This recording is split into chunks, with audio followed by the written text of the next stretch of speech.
लाग्या मेरी सुवा तैटा कोलाउने है।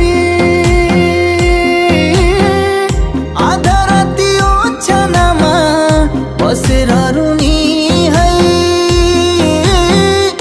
आधा राति ओछ्यानमा बसेर रुनी है, बसेर रुनी है। सिरानीमा हात राखी आँसुले धुनी है। सिरानीमा हात राखी आँसुले धुनी है। कलेजी कटाउने